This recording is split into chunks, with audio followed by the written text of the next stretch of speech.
savez, les autorités de Bamako ont confirmé hier le fait qu'elles avaient demandé aux dirigeants français le départ des forces spéciales tricolores basées près de Ouagadougou dans un délai de 1 mois.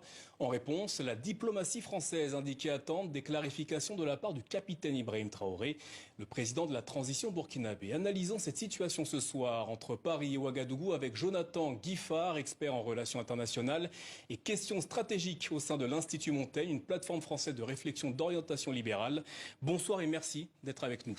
Merci, le président français Emmanuel Macron a souvent expliqué lors de ses interventions que les militaires français étaient présents en Afrique sur demande des autorités de ces nations africaines. Aujourd'hui, le Burkina Faso demande le retrait des forces spéciales françaises. Pourquoi Paris attend davantage d'explications, de précisions de la part du président de transition burkinabé? Eh bien, je crois que vous l'avez dit, la France est présente à la demande de ses partenaires. Et les premiers éléments qui sont sortis dans la presse. À ce titre-là, je pense que le président de la République française a simplement demandé des clarifications, c'est-à-dire l'attente d'une demande officielle de la part des autorités burkinabées. Selon vous, que révèle la médiatisation burkinabé qui a été faite autour de cette demande de retrait des forces spéciales françaises de Burkina Faso? Je pense que dans la situation actuelle, il y a un capital politique fort à monter en épingle le sujet entre la France et l'Afrique de l'Ouest. Et pour cette raison-là, plutôt que d'avoir choisi une voie directe et officielle et plutôt discrète, je pense qu'il y a eu un choix qui a été fait de parler publiquement de ce sujet. Et selon vous, pourquoi est-ce que cette affaire a été portée sur la place publique? Précisément parce que beaucoup de gens ne comprenant pas exactement ce que fait la France au Burkina Faso, il est assez facile on va dire, à défaut de manipuler, en tout cas, il est assez facile de donner une autre explication à la présence française. Pourtant, le pouvoir burkinabé avait envoyé une lettre aux autorités françaises. N'était-il pas plus judicieux de la part de Paris d'y répondre rapidement? Alors, moi, je ne suis pas dans le secret des dieux, mais je pense que cela a été fait. Effectivement, la présence française, elle est encadrée légalement par un accord entre la France et le Burkina Faso. Si les autorités du Burkina Faso souhaitent le retrait, je pense qu'il n'y a aucun problème avec ça. Il s'agit simplement d'un changement de stratégie. Dans vos développements tout à l'heure sur Twitter, vous dites que l'initiative burkinabé serait due au fait qu'il n'y a pas beaucoup de camps militaires à Ouagadougou et qu'il faudrait bien accueillir le nouveau partenaire Wagner. Précisons que les autorités burkinabé n'ont fait aucune communication à ce sujet. Qu'est-ce qui vous fait croire que les autorités burkinabé pourraient accueillir sur leur sol des mercenaires? Alors, les autorités burkinabé ont fait le choix, depuis leur mise en place fin septembre 2022, d'une nouvelle stratégie pour faire face à la dégradation sécuritaire continue au Burkina Faso. Cette stratégie commence notamment par le recrutement de 90 000 miliciens et c'est une stratégie que la France ne peut pas soutenir. En tout cas, c'est une stratégie qui présente de forts risques. Maintenant, il y a eu plusieurs éléments qui laissent à penser que les autorités burkinabé pourraient être dans une phase de négociation avec la Russie, peut-être même avec la milice Wagner. Le président ghanéen en a parlé en décembre. Wagner eux-mêmes ont évoqué ce fait-là sur leurs réseaux sociaux.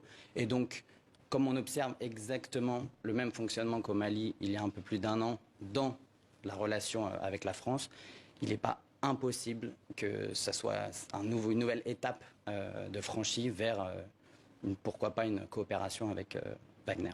Vous comparez ce qui se déroule actuellement entre le Burkina Faso et la France à ce qui s'est passé il y a quelques mois entre la France et le Mali. Ces deux situations sont-elles réellement comparables? Alors, moi, je compare le fait que ces deux situations se ressemblent quant à une éventuelle coopération. Elles sont pas comparables. Elles se ressemblent dans le fait qu'elles sont sur le sujet de la coopération avec Wagner et avec la Russie. En revanche, ces deux situations sont très différentes sur le plan diplomatique. Avec le Mali, il y a une forme de rupture. Il y a eu des coups de sang, il y a eu des mots difficiles. Avec le Burkina Faso, ce n'est pas du tout le cas. Le dialogue continuera et le dialogue continue. Et il est assez peu probable à ce stade que cela s'envenime. La France est actuellement en phase de réorganisation de sa présence militaire en Afrique. Cet épisode aura-t-il un impact sur la nouvelle stratégie française sur le continent? Oui, cet épisode aura un impact, simplement pas nécessairement un impact très important. La France réfléchit à se réarticuler. La France adopte une stratégie. Elle perd quand même 400 forces spéciales présentes au Burkina Faso. Non, elle ne les perd pas. S'il y a retrait, ce n'est qu'une réflexion sur un éventuel transfert.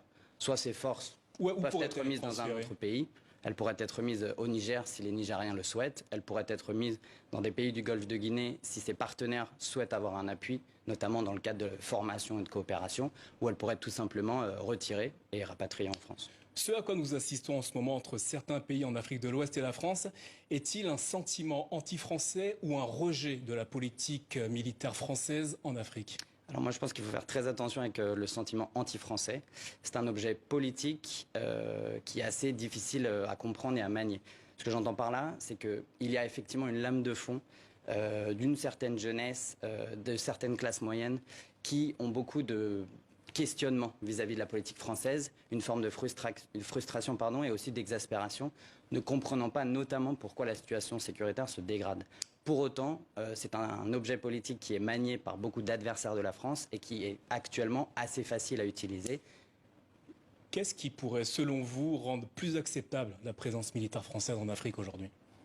Alors je pense que ça passe par exactement la stratégie qui est actuellement en train d'être mise en place et discutée, c'est-à-dire un dialogue très resserré avec les partenaires sahéliens, les partenaires du Golfe de Guinée.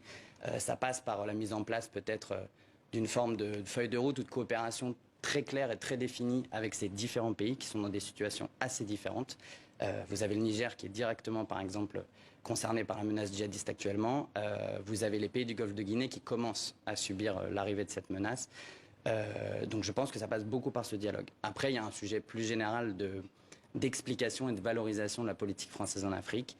Il y a beaucoup d'acteurs qui ont un rôle là-dedans.